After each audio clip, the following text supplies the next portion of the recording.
fire was not extinguished due to water supply constraints.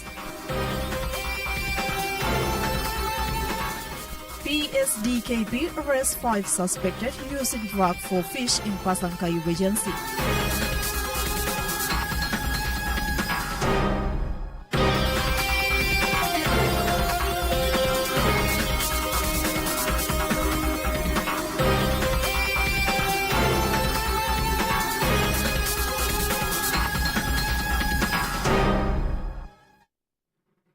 Assalamualaikum warahmatullahi wabarakatuh. Welcome to Sulbar News. In 30 minutes, we are going to give you a highlight information from this week. You can also watch our live broadcast in our YouTube channel, TVRI Sulbar. With me, Marwa Bidin, this is Sulbar News.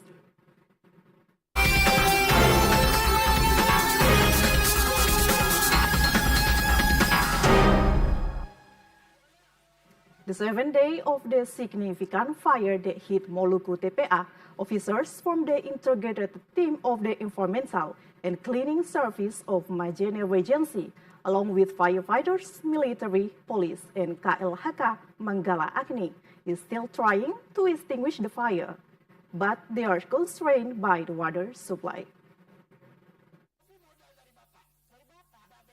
The fire extinguishment process at the Moluku final waste disposal site in Majene Regency is still ongoing. Various parties are involved, including the team from the Ministry of Environment and Forestry of West Sulawesi Province. It is known that the fire which broke out at the Moluku TPA a few days ago has scorched in excess of 2 hectares of land. This prompted the KLHK team from West Sulawesi Province to intervene in order to resolve the issue. However, during the extinguishment process, the KLHK team encountered a number of obstacles, namely the limited availability of water. Andriang Redi Yuda, coordinator of KLHK, stated that a coordination meeting had previously been held with the regional secretary, TLHK, military, police, and other stakeholders. The team identified a number of issues that require resolution before the extinguishment effort could proceed. The lack of water supply presented a significant challenge, resulting in a slight delay to the extinguishment process. Andriang Redi Yuda stated that the extinguishment efforts will continue for the next few days until the fire can be completely extinguished. He added that based on the result of the KLHK meeting, the extinguishment efforts will only be conducted for 4 days. Aswar Abdillah reported. The coordinator of the Marine Research and Fisheries Supervisory Work Area in Pasangkayu Regency was able to successfully apprehend 5 people allegedly involved in the illicit practice of fishing using the drug method. This arrest was made following 2 days of intensive monitoring, which culminated in a raid in the middle of the sea in Pasangkayu City. The information obtained revealed that the 2 vessels used by the perpetrators from Karosa Central Mamuju and were not equipped with official ship documents and personal identification.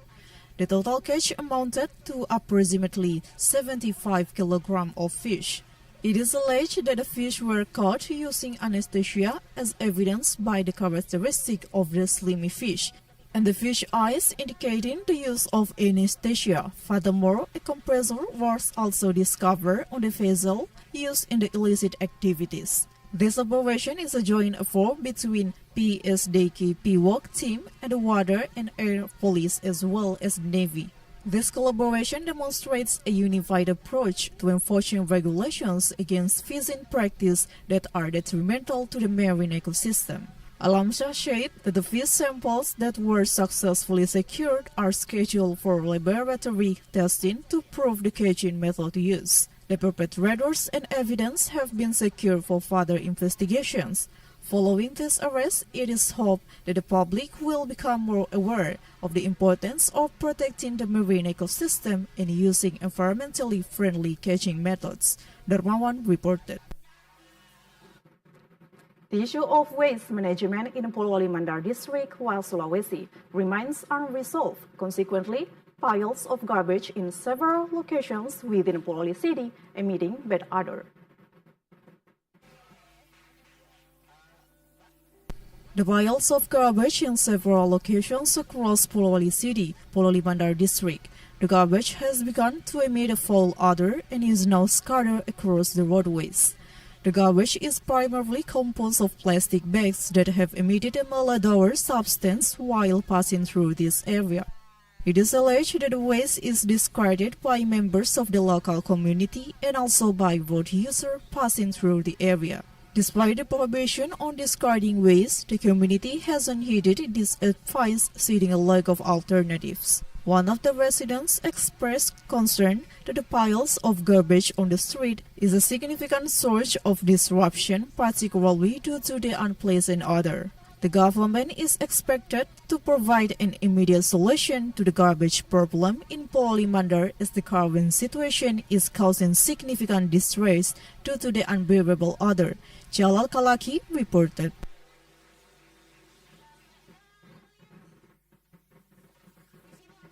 Coming up next, case of alleged violation of civil apparatus neutrality upgraded to investigation. Polman General Election Commission received 3,224 voting booth logistic. We'll be back with more information. Stay with us on Sulbar News.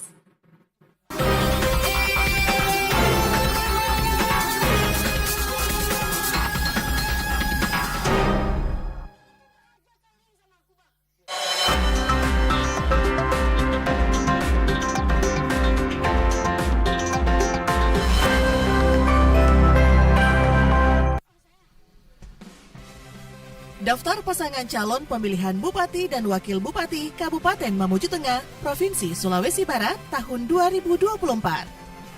Nomor urut 1, calon Bupati Dr. Haji Arsal Aras SE.MSI, calon Wakil Bupati Dr. Haji Askari Esos MSI. Dengan gabungan partai politik pengusul Golkar, Nasdem, Gerindra, Perindo, PKS. Visi, Mamuju Tengah daerah agropolitan, maju, sejahtera, dan berkelanjutan. Misi, memperkuat fondasi transformasi sosial, memperkuat fondasi transformasi ekonomi, memperkuat fondasi transformasi tata kelola, memelihara ketentraman dan ketertiban umum, serta stabilitas ekonomi makro, memelihara ketahanan sosial budaya dan ekologi, mendorong pembangunan kewilayahan yang merata, mendorong pembangunan infrastruktur berkualitas, menjaga kesinambungan pembangunan dan daya saing daerah. Nomor urut 2, calon Bupati Haji Sahrul Soekardi Esos MSI. Calon Wakil Bupati Alam Syah Arifin. Dengan gabungan partai politik pengusul Demokrat, PAN. Visi, mewujudkan Mamuju Tengah yang sejahtera, religius, dan bermartabat. Misi, meningkatkan pertumbuhan dan pemerataan ekonomi di Mamuju Tengah agar tercipta masyarakat yang sejahtera dan berdaya saing tinggi, serta menjadikan Mamuju Tengah sebagai tujuan investasi dalam rangka meningkatkan pendapatan daerah, menjadikan sektor pertanian menjadi sektor unggulan melalui upaya modernisasi pengolahan lahan pertanian, serta meningkatkan konektivitas antar wilayah di Mamuju Tengah melalui penambahan, perbaikan, dan peningkatan infrastruktur transportasi, serta menambah fasilitas umum dan sosial yang dapat dimanfaatkan masyarakat Mamuju Tengah. Mewujudkan SDM Mamuju Tengah yang unggul dan berdaya saing dengan memudahkan akses masyarakat ke fasilitas pendidikan dan kesehatan, dan memajukan kebudayaan di Mamuju Tengah dengan menciptakan sentra-sentra apresiasi seni budaya. Mendorong pembangunan daerah yang berwawasan lingkungan, inklusif, dan berkeadilan gender, serta memantapkan tata kelola birokrasi daerah yang adaptif dan inovatif, dan merawat kerukunan antar etnik dan umat beragama sebagai kekuatan pembangunan Mamuju Tengah yang religius. Menguatkan posisi Mamuju Tengah sebagai daerah penunjang Ibu Kota Nusantara. Nomor urut 3, calon Bupati Haris Halim Sindring dan calon Wakil Bupati Ikomang Budi Arcana. Gabungan partai politik pengusul PKB, PDI Perjuangan, P3. Visi, menuju Mamuju Tengah lebih sejahtera. Misi, pembangunan infrastruktur jalan, membangun 500 km infrastruktur jalan untuk meningkatkan aksesibilitas dan konektivitas. Peningkatan sektor pertanian, memaksimalkan harga tandan buah segar atau TBS sawit, serta menambah percetakan sawah untuk mendukung ketahanan pangan. Peningkatan kualitas sektor pendidikan dan kesehatan, meningkatkan kualitas dan aksesibilitas pendidikan, serta layanan kesehatan untuk masyarakat.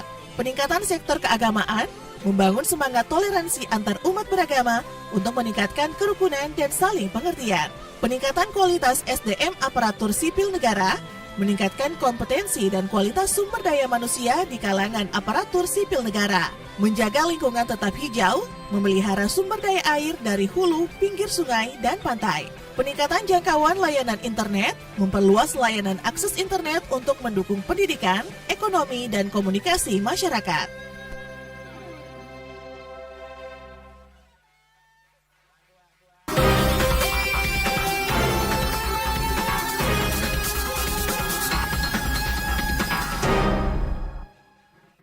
Welcome back on Sulbar News. We move to another information.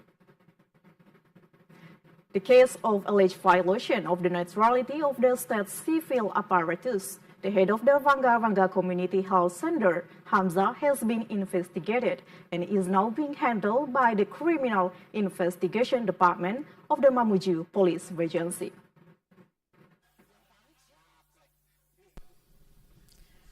Following a series of clarification examinations of several witnesses regarding alleged violations of the neutrality of state civil apparatus by the head of Rangga Community Health Center, the case has now reached the investigation stage. The chairman of the Mamuju District Bawaslu, Rusdin, stated that the following a joint meeting with the Gakumu team comprising Bawaslu, the police, and the prosecutor's office case of alleged violations of state civil apparatus neutrality leading to elections violation has now been advanced to the investigation stage. So that the legal process is now running in the criminal investigation of the Mamuju police. The aim is to collect evidence and examine the state civil apparatus in question. Once the examination is complete, the Mamuju District Attorney's Office will proceed with the prosecution stage and prepare all documents for trial. Rusdin also stated that the individual in question will be contacted again by the investigation team to request information regarding the alleged violation of state civil apparatus neutrality. Irham Hambali Mansur, Muhammad Adam reported. The Pulau Manda Regional Election Commission has revised the distribution of logistics for 3,224 voting booths, which are used in the forthcoming 2024 regional head election.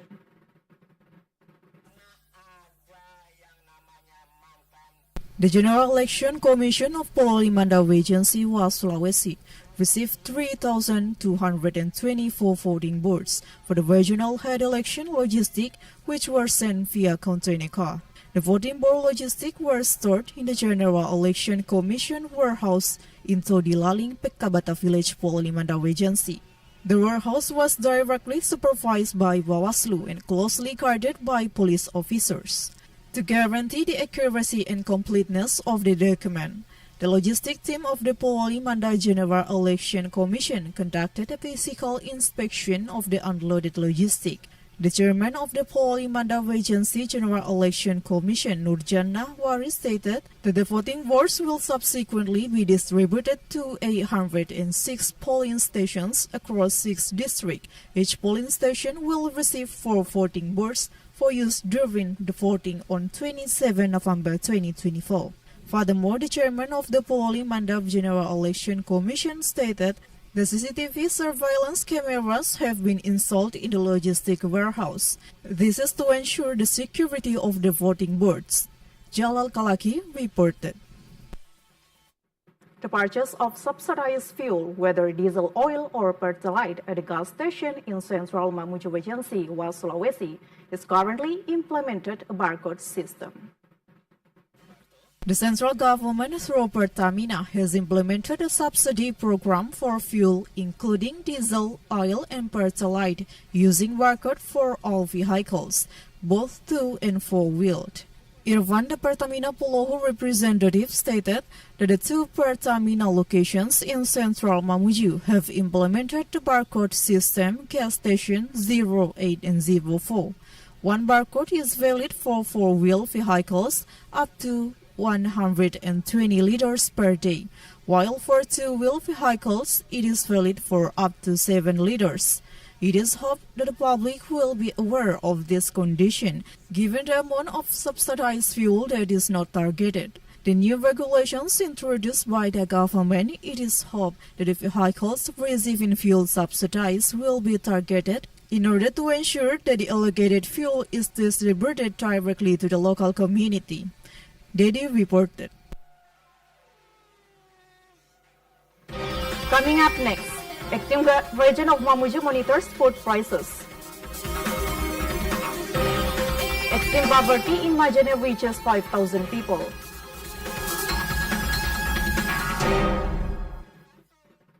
We'll be back with more information. Stay with us on Sulbar News.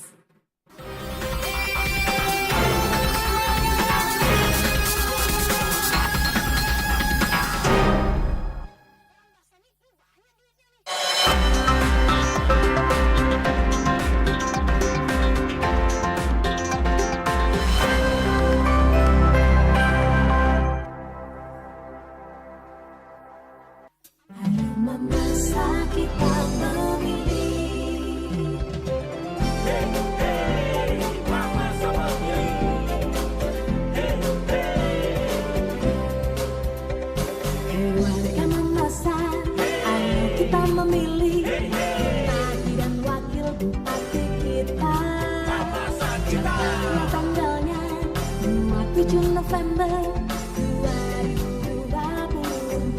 2024. Ayo kita datang pilih coblos.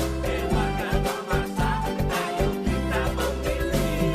Mama, Bapak, Siaran dan Sulawesi si semua bersama-sama kita letak ke TPS. Langsung umum bebas dan juga rahasia. Yuk ciptakan pilkada jujur dan adil. Sekarang masa kita memilih. Mari gunakan hak pilih kita. Berikan suaramu, berikanlah hatimu.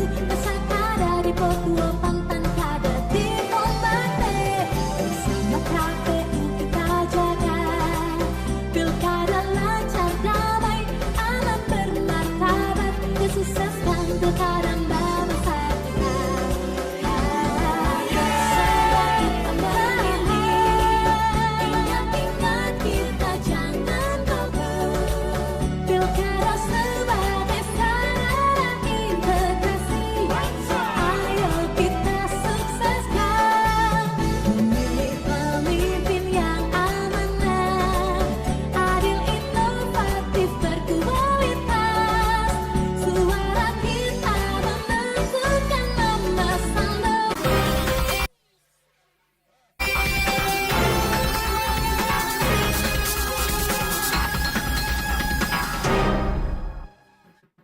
Thank you for staying with us. We move to another information. Abdul Wahab Hassan Sulur, the acting region of Mamuju, in collaboration with the Forkopimda and regional government officials, is engaged in the monitoring of food prices in the central and regional traditional markets of Mamuju.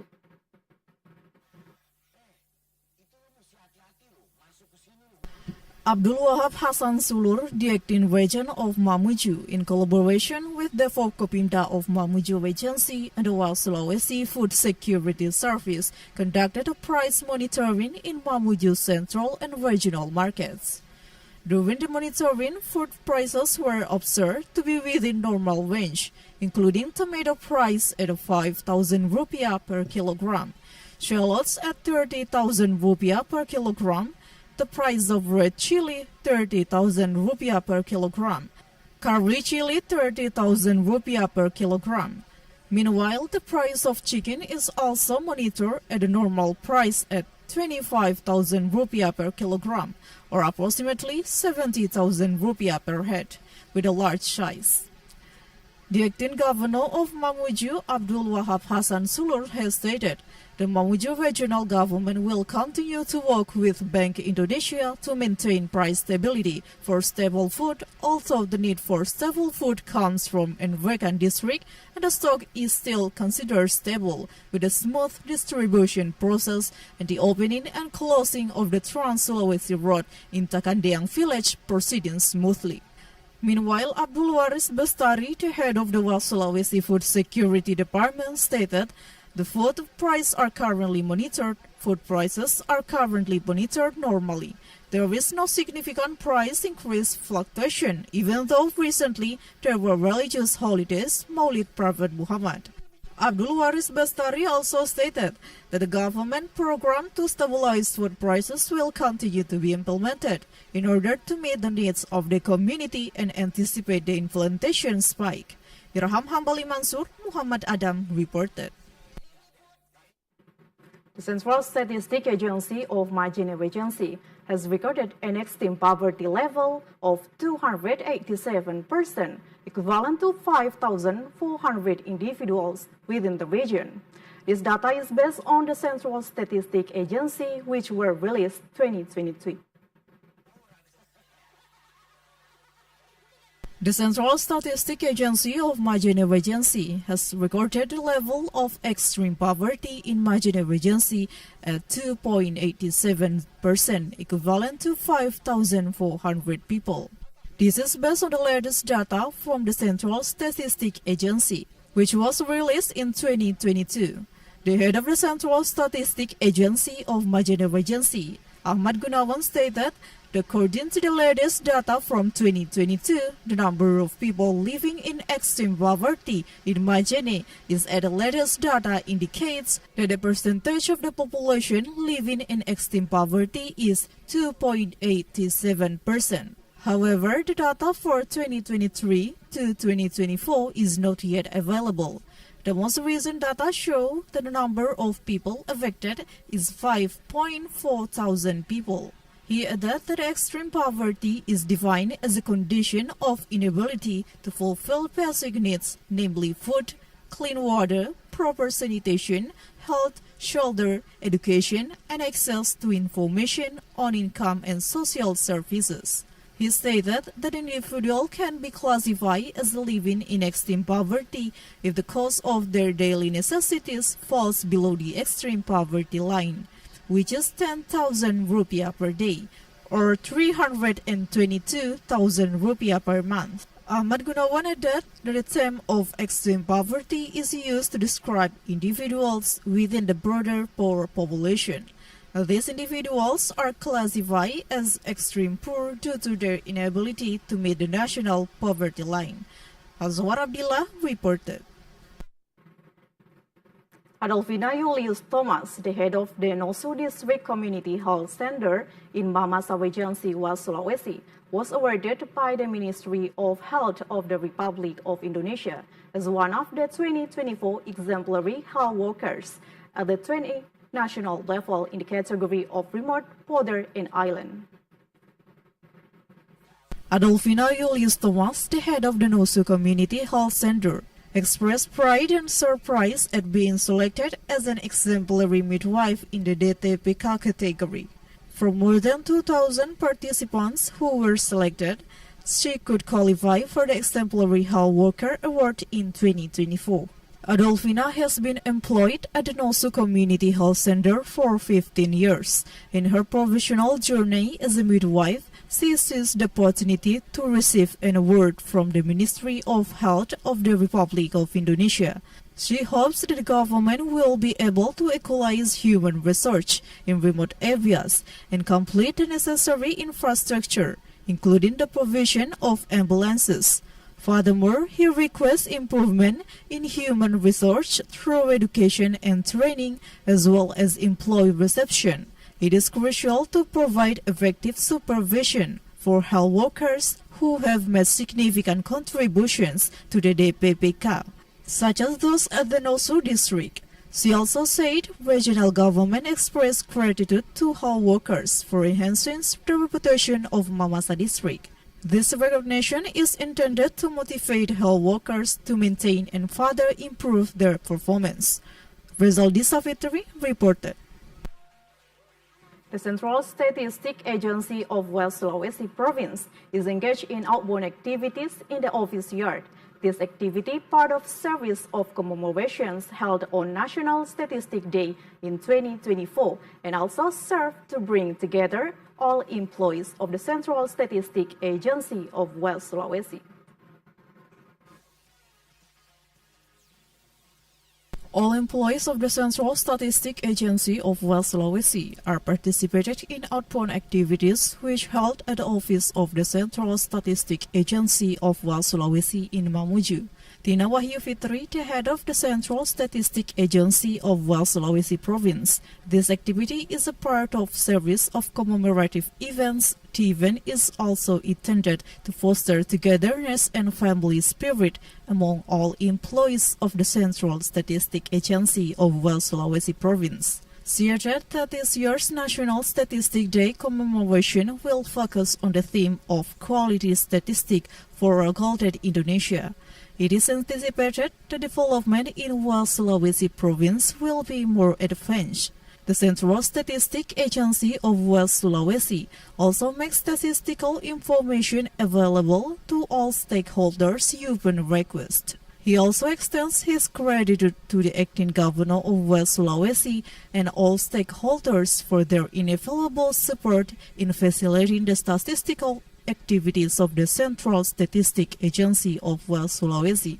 The head of the Central Statistic Agency of West Sulawesi hopes that this activity will proceed in a collaborative and unified manner with all Central Statistic Agency employees, working together to provide excellent statistical services. Furthermore, the Central Statistic Agency of West Sulawesi will be more effective in raising public awareness of the importance of statistics in development, ensuring a more focused and targeted approach. Rizaldi Savitri, TVRI West Sulawesi reported. One of the Manda cultural tradition in West Sulawesi that continues to be preserved is Sayang Patudu, which is carried out by the community of Karama Village, Tinambun District, Pololi Manda Regency, to celebrate the birthday of the Prophet Muhammad. The Sayang Patudu, also known as the Dancing Horse, is a traditional event that is still preserved by the Manda community in Karama Village, Tinambun District, Pololi Manda Regency. It is held annually on the occasion of the Prophet Muhammad's Maulid. A minimum of 48 sayans are displayed, released directly by the head of Karama Village, with the mass committee following the Sayang Patudu. Children who have completed their recital of the Quran, both girls and boys, proceed around the village. Each participant in the Sayang Patudu horse show displays their abilities in various questions, including traditional Manda attire, Sayang Patudu entertainment, and combined with pantun or kal pakalindada. Ahmad Mandarang, the head of Karama Village, stated that the celebration of the Maulid of the Prophet Muhammad at the mass graduation by riding the Sayang Patudu horse are part of the tradition of the Manda people, signifying gratitude to Allah. Ahmad Mandarang expressed hope that the Sayang Patudu tradition will be preserved. He believes that this tradition can motivate children to learn to recite the Quran, and the activities like this can continue to be preserved. Jalal Kalaki reported. That's all the information of West Sulawesi. I'm Marwa Abidin and all the crew say thank you for watching Sulbar News today. See you next week.